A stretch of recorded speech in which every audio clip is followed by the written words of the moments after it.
जय हिंद दोस्तों। स्वागत है आप सभी का आपके अपने चैनल सिलेक्शन मेंटर पे। चलिए आज हम लोग जो है अपनी अगली क्लास करते हैं जो कि गुप्तोत्तर काल को लेकर है। कल मैंने गुप्त काल पढ़ाया था, उससे पहले मौर्यों के बारे में मौर्योत्तर पढ़ा था, उससे पहले मौर्य पढ़ा था। तो देखिएगा आप लोगों की प्लेलिस्ट बनी होगी हिस्ट्री के नाम से, ठीक है। तो वहाँ पर आप लोग सारी क्लासेस के सारे प्रीवियस ईयर क्वेश्चंस आप लोग वहाँ से पढ़ सकते हैं, ठीक है। सभी प्रश्न इंपॉर्टेंट हैं, सभी प्रश्न जो हैं किसी ना किसी परीक्षा में आए हुए हैं। तो देखिएगा सबसे पहले तो आप लोग वीडियो को शेयर कर दीजिएगा, अगर चैनल पर नए हैं तो चैनल को सब्सक्राइब कर लीजिएगा। एक बार आप सभी लोग शेयर करिएगा। इसके साथ में आप लोग बताइएगा आप लोगों को क्लास वगैरह कैसी लग रही है। दूसरी चीज़, अगर आप लोग तैयार हैं तो रेडी लिखिएगा, हम लोग क्लास को जो है वो शुरू करते हैं। चलिए पहला प्रश्न हम लोग देखते हैं कि चीनी तीर्थयात्री जिसने 6ठी शताब्दी में भारत दर्शन किया, युआन चोंग, फाइयान, सुंग युन या इत्सिंग, बताइएगा कि कौन सा चीनी यात्री था जिसने 6ठी शताब्दी में भारत के दर्शन किए थे। तो वो था, सही आंसर क्या हो जाएगा, शुंग युन था, ठीक है। ये कब आया था? तो देखिएगा 518 ईस्वी से 521 ईस्वी तक इसने क्या किया, भारत भ्रमण किया। और इसने क्या किया, 3 वर्षों की यात्रा में बौद्ध धर्म की जो प्रतियां थीं उनको एकत्रित किया है, ठीक है। बौद्ध धर्म की प्रतियों को एकत्रित किया। सही आंसर सी ऑप्शन हो जाएगा। अगला प्रश्न है कि निम्नलिखित कथनों को ध्यानपूर्वक पढ़िए कि गुप्त सम्राट स्वयं के लिए देवी अधिकारों का दावा करते थे। दूसरा है उनका प्रशासन नितांत केंद्रीकृत था। तीसरा ऑप्शन है उन्होंने भूमिदान की परंपरा को विस्तारित किया। तो बताइएगा, गुप्त साम्राज्य के बारे में है। तो देखिएगा गुप्त शासन की जो व्यवस्था थी वो कैसी थी, शासन व्यवस्था कैसी थी, राजतंत्रात्मक थी, ठीक है। शासन कैसा था, राजतंत्रात्मक था, ठीक है, याद रखिएगा। जैसे कि मौर्य शासक थे, उनके विपरीत गुप्त वंश के जो राजा थे उन्होंने देवी अधिकारों या देवी उत्पत्ति में विश्वास किया। तो पहला तो सही हो जाएगा। अच्छा, उन्होंने भूमि दान की परंपरा को भी विस्तारित किया। कल मैंने बताया था कि सबसे ज़्यादा ब्राह्मणों को भूमि दान, ठीक है, मंदिरों को भूमि दान किसने किया था।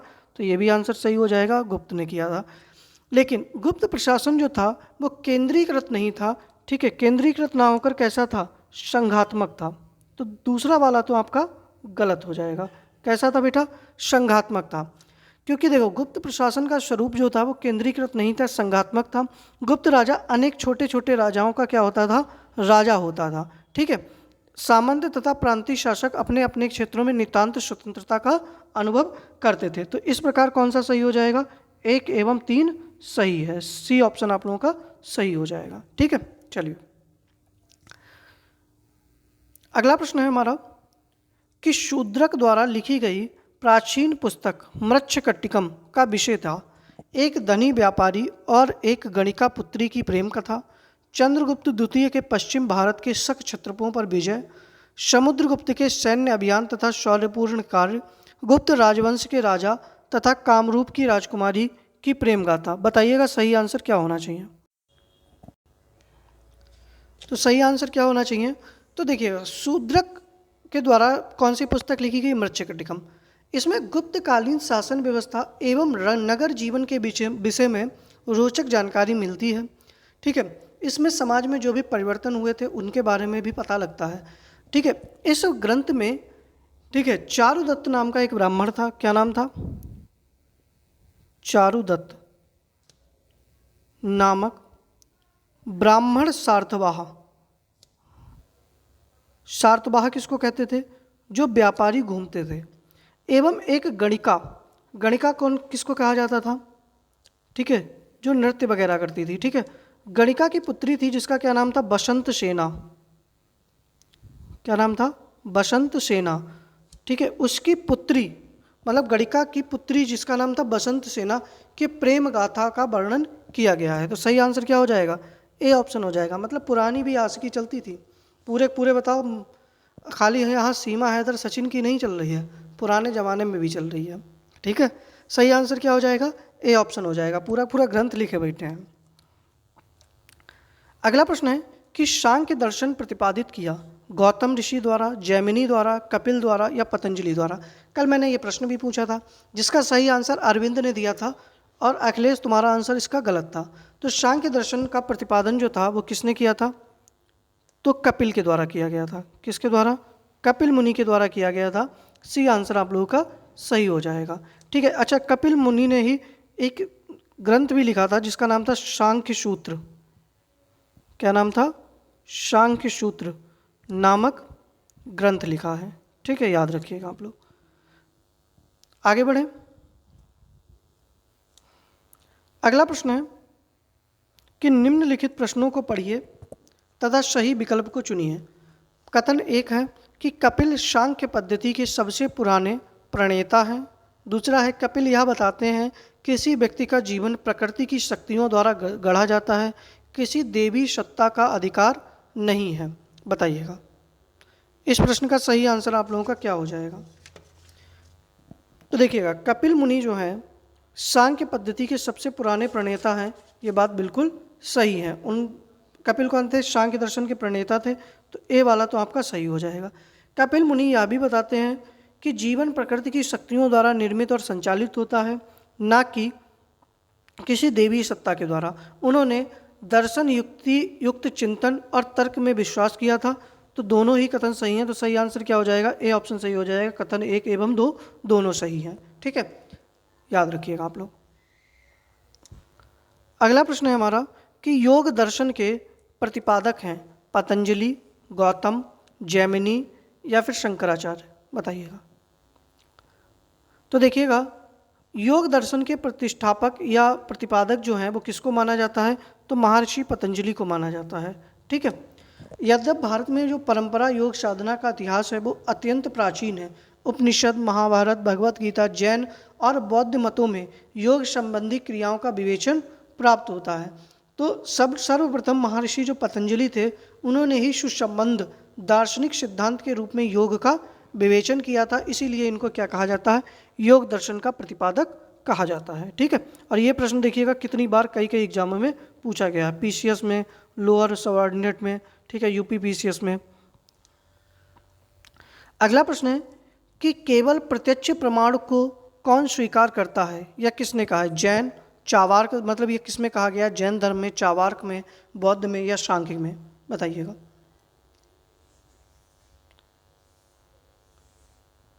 तो सही का आंसर क्या हो जाएगा? केवल प्रत्यक्ष जो है वो प्रमाण को स्वीकार करता है, ये किसमें है? तो ये चावार्क में है, चावार्क दर्शन में। ठीक है। भारतीय दर्शन के विभिन्न संप्रदायों में प्रमाणों की संख्या विषय में पर्याप्त मतभेद हैं। ठीक है, ये भी आप लोग याद रखिएगा। तो इस प्रश्न का सही आंसर क्या हो जाएगा? चावार्क दर्शन ही केवल क्या करता था? प्रत्यक्ष को प्रमाण मानता था और अन्य प्रमाणों का क्या करता था? निषेध करता था। इसके साथ में चावार्क के अनुसार सबसे मूल्यवान क्या था? मतलब सर्वोच्च मूल्य किसका था? तो उन्होंने चावार्क दर्शन में भारतीय परंपरा की स्वीकृत 4 पुरुषार्थों में जो कौन सा पुरुषार्थ था? काम। जो काम पुरुषार्थ था उसको परम पुरुषार्थ माना था। ठीक है। उनके अनुसार जो कर्म काम की पूर्ति या मनुष्य को सुख प्रदान करे वही उचित है। ठीक है। चावार्क के अनुसार ही उन्होंने कहा था कि सुख जो अर्थ है वो सुख प्राप्ति का साधन है। ठीक है, ये भी याद रखिएगा। अगला प्रश्न है कि चावार्क दार्शनिक प्रणाली है, लोकायत प्रणाली भी यह कहलाती है, आस्तिक प्रणाली कहलाती है, मीमांसा प्रणाली कहलाती है या वैशेषिक प्रणाली कहलाती है? तो देखिएगा, चावार्क दर्शन जो था इसके प्रवक्ता कौन थे? तो ऋषि चावार्क ही थे। इसको एक अन्य नाम से जानते हैं, ये अभी झारखंड पीसीएस में पूछा गया है। तो भाई आरओ में पूछे जाने के चांस हो सकते हैं। इसको लोकायत प्रणाली भी कहते हैं। क्या कहते हैं इसको?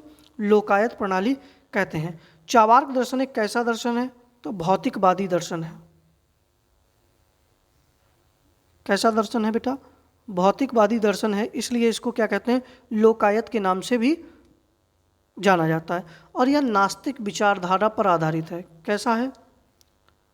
नास्तिक विचारधारा पर।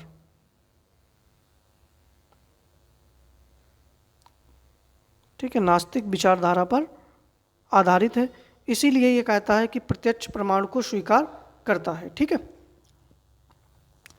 अगला प्रश्न है हमारा कि न्याय दर्शन के प्रवर्तक थे गौतम, कपिल, शंकर या बल्लभ, या सॉरी गौतम, कपिल, कणाद या जैमिनी, बताइएगा। तो देखिएगा न्याय दर्शन के जो प्रवर्तक थे बेटा वो कौन थे? गौतम ऋषि थे, तो सही आंसर ए हो जाएगा। कपिल मुनि किसके थे? तो मैंने अभी बताया सांख्य दर्शन के थे। किसके थे? सांख्य दर्शन के। जो कणाद थे वो वैशेषिक दर्शन के थे, और इसके साथ में जो जैमिनी थे वो पूर्व मीमांसा के थे। ठीक है, किसके थे बेटा? पूर्व मीमांसा के। चलिए, तो सही आंसर क्या हो जाएगा? ए ऑप्शन सही हो जाएगा। देखिएगा अगर आप लोगों को क्लास पसंद आ रही है तो आप लोग बढ़िया सी एक इमोजी बना के सभी लोग भेजिएगा। अगर आप लोगों को क्लास अच्छी लग रही है सभी लोग इमोजी बनाकर भेजिएगा, और लाइक नहीं किए हैं वीडियो को तो लाइक भी कर दीजिएगा। अगला प्रश्न है, अपूर्व का सिद्धांत संबंधित है चावार्क से, जैन से, बौद्ध से या फिर मीमांसा से, बताइएगा। अपूर्व का सिद्धांत जो है वो बेटा किससे संबंधित है? तो अपूर्व का सिद्धांत जो है वो मीमांसा दर्शन से संबंधित है। डी ऑप्शन आप लोगों का सही हो जाएगा। देखिए मीमांसा दर्शन में एक अदृश्य शक्ति की कल्पना की गई है जो कर्म तथा उसके परिणाम के बीच की अलौकिक कड़ी है, इसीलिए इसको क्या कहा जाता है? अपूर्व का कहा जाता है। अपूर्व का शाब्दिक अर्थ क्या है? कोई नई वस्तु जो पहले नहीं जानी गई हो, अर्थात जो पहले नहीं था। ठीक है, तो अपूर्व का सिद्धांत किससे संबंधित है बेटा? तो मीमांसा से संबंधित है। अगला प्रश्न है कि किस भारतीय दर्शन ने परमाणु सिद्धांत का प्रतिपादन किया? योग, न्याय, सांख्य, वैशेषिक या फिर उपयुक्त में से कोई नहीं।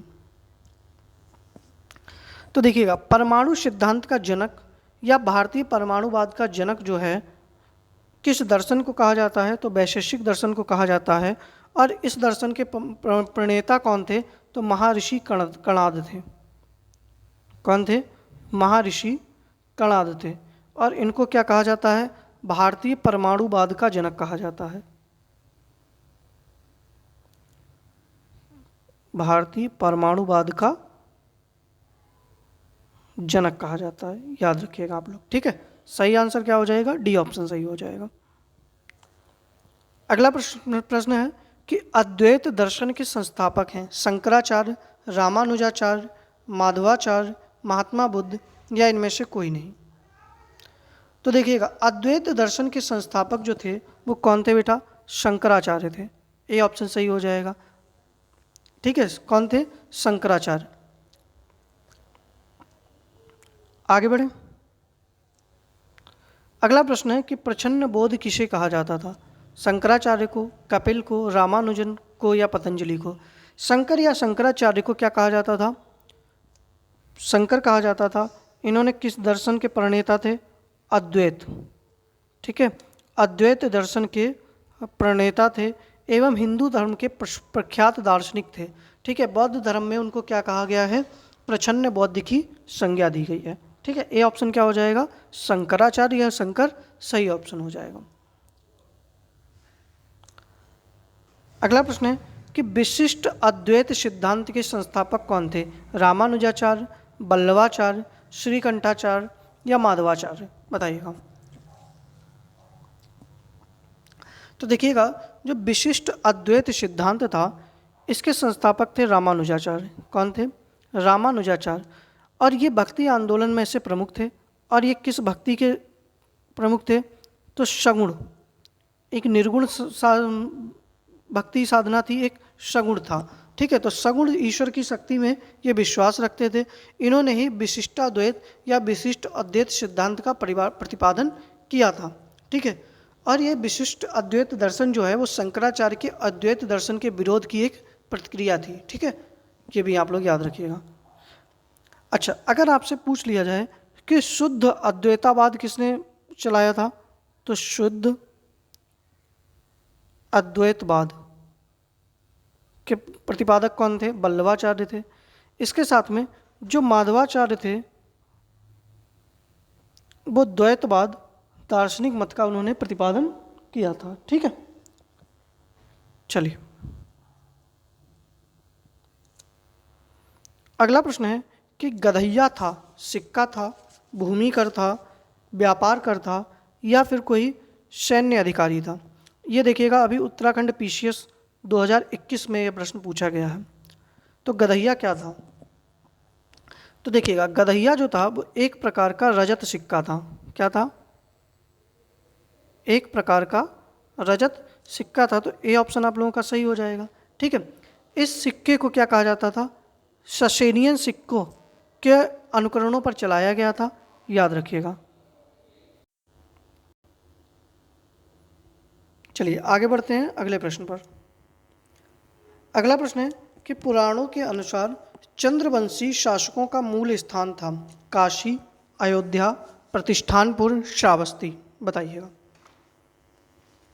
तो देखिएगा पुराणों के अनुसार चंद्रवंश या इसी को हम एक और नाम से जानते थे, सोमवंश। किस नाम से जानते थे? सोमवंश। ठीक है, इनमें से एक ये था, चंद्रवंशी शासक जो थे उनका मूल स्थान त्रेता युग में प्रयाग था, परंतु प्रलय के पश्चात द्वापर युग में चंद्रवंशियों की उनकी जो राजधानी थी वो क्या हो गई थी? प्रतिष्ठानपुर हो गई थी, जो वर्तमान में झूंसी क्या है? वर्तमान में जो झूंसी इलाहाबाद है। झांसी मत समझना, झूंसी। सही आंसर क्या हो जाएगा? सी ऑप्शन आप लोगों का सही हो जाएगा।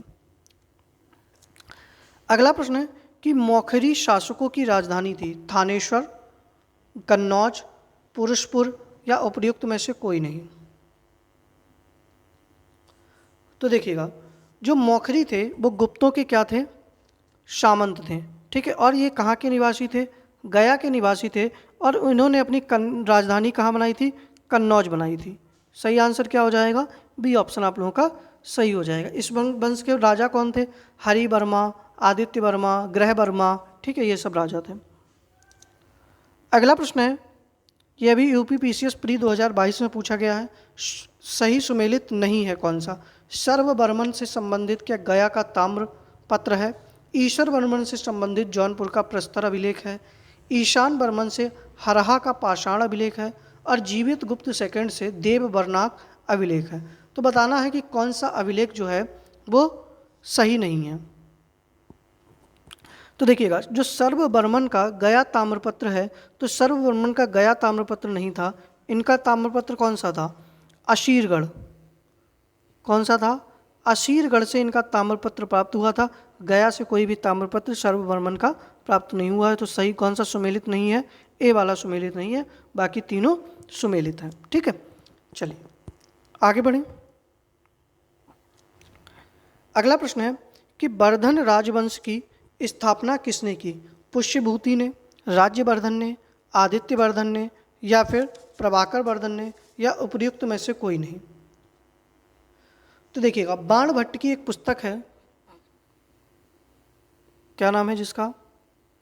बाणभट्ट की पुस्तक हर्षचरित के अनुसार। हर्षचरित के लेखक कौन है? बाणभट्ट है। ठीक है, बाणभट्ट की पुस्तक हर्षचरित के अनुसार जो वर्धन राजवंश था उसकी स्थापना किसने की थी? पुष्यभूति ने की थी, और अपनी राजधानी कहाँ बनाई थी? थानेश्वर बनाई थी। राजधानी क्या बनाई थी? थानेश्वर को बनाया था, याद रखिएगा। अच्छा, तो वर्धन राजवंश का सबसे अगर प्रतापी कोई राजा हुआ है तो वो कौन हुआ है? हरिशेन हुआ है, हर्षवर्धन हुआ, सॉरी कौन हुआ है? हर्षवर्धन हुआ है। ठीक है, अगला प्रश्न है कि हर्षचरित नामक पुस्तक किसने लिखी? मैंने अभी बताया आप लोगों को किसने लिखी थी? बाणभट्ट ने लिखी थी। ठीक है, हर्ष के समय की इसमें सारी सूचनाएं मिलती हैं। इसके साथ में अच्छा जो हर्ष था, जो राजा हर्ष, वो भी एक कवि था। इसने कौन कौन सी रचनाएं लिखी थी? इसने एक लिखी थी प्रियदर्शिका, एक कौन सी लिखी थी पुस्तक? नागानंद, एक कौन सी लिखी थी? रत्नावली। ठीक है, तो जो हर्षवर्धन था उसने भी 3 पुस्तकें लिखी थी, एक का नाम था प्रियदर्शिका, नागानंद और रत्नावली। ठीक है, अगला प्रश्न है कि सम्राट हर्षवर्धन ने 2 महान धार्मिक सम्मेलनों का आयोजन किया था, कहाँ पर? कन्नौज तथा प्रयाग में, प्रयाग तथा थानेश्वर में, थानेश्वर तथा बल्लभी में, बल्लभी तथा प्रयाग में। तो देखिएगा जो हर्षवर्धन था उसने 2 महान धार्मिक सम्मेलनों का आयोजन जो किया था वो कहाँ पर किया था? कन्नौज तथा प्रयाग में किया था। तो ए ऑप्शन आप लोगों का सही हो जाएगा। ठीक है।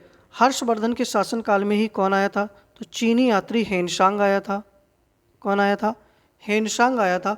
और जो इसने 2 धार्मिक महासम्मेलन करने से पहले इसने एक सभा बुलाई थी, ठीक है, उसकी अध्यक्षता इसी हेनसांग ने की थी। अच्छा, प्रत्येक 5वें वर्ष ये क्या करता था?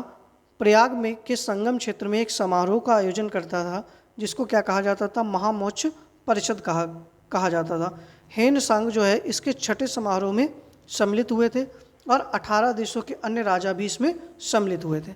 अच्छा, अगर आपसे पूछ लिया जाए कि हर्ष के समय में साम्राज्य की राजधानी क्या थी? कन्नौज थी। इसी ने जो है राजधानी को थानेश्वर से कहाँ स्थानांतरित किया था? तो कन्नौज तक स्थानांतरित किया था। ठीक है।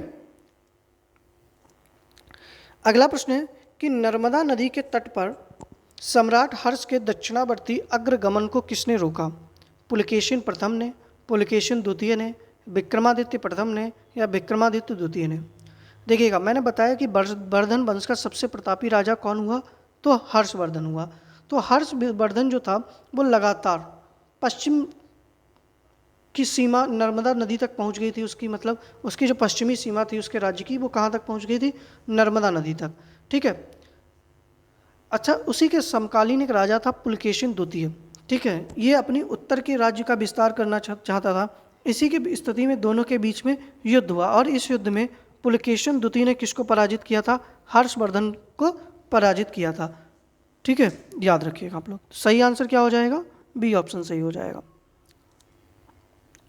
फिर अगला प्रश्न है, हर्षवर्धन के शासनकाल में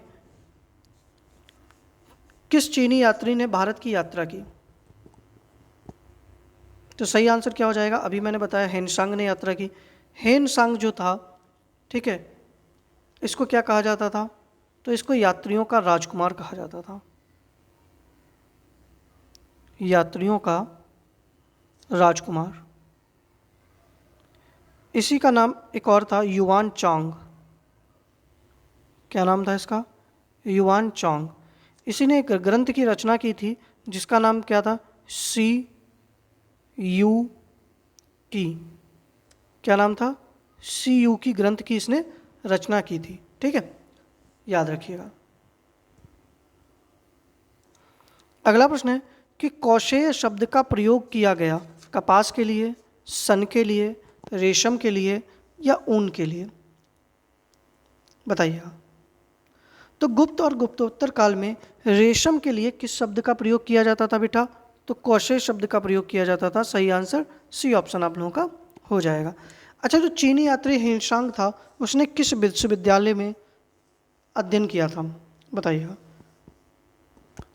चीनी यात्री हेनसांग ने किस विश्वविद्यालय में अध्ययन किया था? अगला है कि चीनी लेखक भारत का उल्लेख किस नाम से करते थे? फो को की, इन तुन, सी यू की, शिकियो पोनो? बताइएगा। किस में किया था? नालंदा विश्वविद्यालय में। तो सही आंसर क्या होना चाहिए? चीनी लेखक भारत का उल्लेख जो है किस नाम से करते थे? तो क्या नाम होता था? इंतु। क्या होता था? इंतु। ठीक है, या फिर थियान तू। दो नाम मिलते हैं, थियान तू या इंतु। ठीक है, इस नाम से भारत का उल्लेख करते थे। अगला प्रश्न है, गुप्तोत्तर युग में प्रमुख व्यापारिक केंद्र था कन्नौज, उज्जैन, धार या देवगिरी? बताइएगा।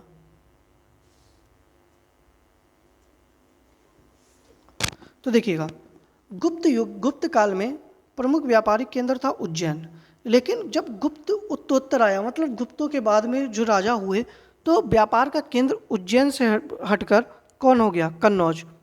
क्योंकि हर्षवर्धन के समय में कन्नौज का इतना महत्व बढ़ गया था कि कुछ कहने की बात नहीं, क्योंकि वहाँ की राजधानी बन गई थी, ये सब हो गया था। ठीक है, तो याद रखिएगा। और कन्नौज का प्रमुख व्यापारिक केंद्र होने का ये भी महत्वपूर्ण स्थान था क्योंकि यहाँ पर गंगा यमुना के दोआब में यह स्थित था। इसीलिए यहाँ पर पाल, प्रतिहार और राष्ट्रकूट जो वंश थे वो आपस में लड़ते रहे, क्योंकि इनके आकर्षण का केंद्र भी ये बनता रहा था। तो सही आंसर क्या हो जाएगा? सी ऑप्शन सही हो जाएगा। ठीक है, अगला प्रश्न है कारण और कूट वाला प्रश्न है। बताना है आप लोगों को कि सामंतवाद का विकास गुप्तोत्तर काल की कृषक संरचना की प्रमुख विशेषता थी। उसका कारण है इस काल में भूस्वामी, मध्यस्थ वर्ग एवं आश्रित वर्ग अस्तित्व में आया। बताइएगा। ए ऑप्शन है ए तथा आर दोनों सही हैं तथा आर ए की सही व्याख्या करता है। बी ऑप्शन है ए तथा आर दोनों सही हैं परंतु आर ए की सही व्याख्या नहीं है। तीसरा है इसमें ए सही है परंतु आर गलत है। चौथा है ए गलत है परंतु आर सही है। तो देखिएगा, सामंतवाद का विकास गुप्तोत्तर काल की कृषक संरचना की प्रमुख विशेषता थी क्योंकि इस काल में भूस्वामी, मध्यस्थ वर्ग एवं आश्रित वर्ग के अस्तित्व में आया था। दोनों ही ऑप्शन सही हैं। ए और आर दोनों सही हैं और ए सही इसकी सही व्याख्या करता है। तो ऑप्शन कौन सा सही हो जाएगा? ए ऑप्शन आप लोगों का सही हो जाएगा। ठीक है, चलिए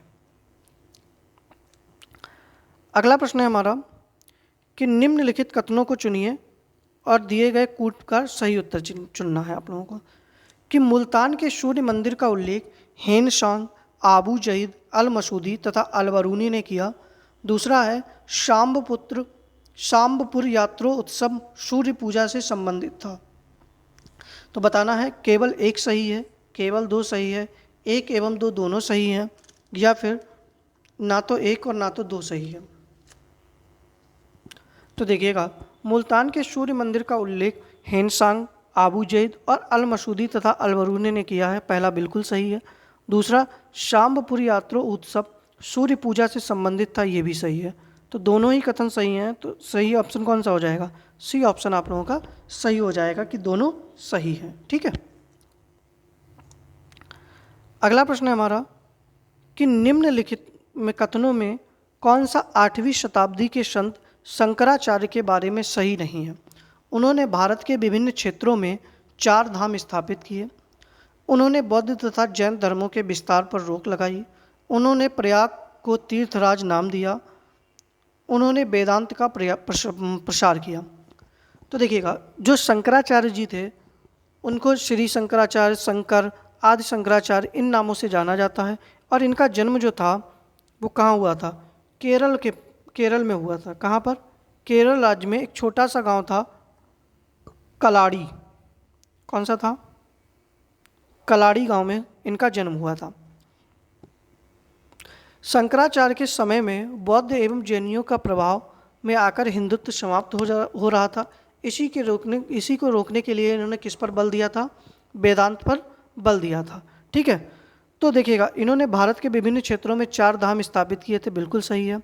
इन्होंने अद्वैत वेदांत का दर्शन दिया था, ये भी सही है।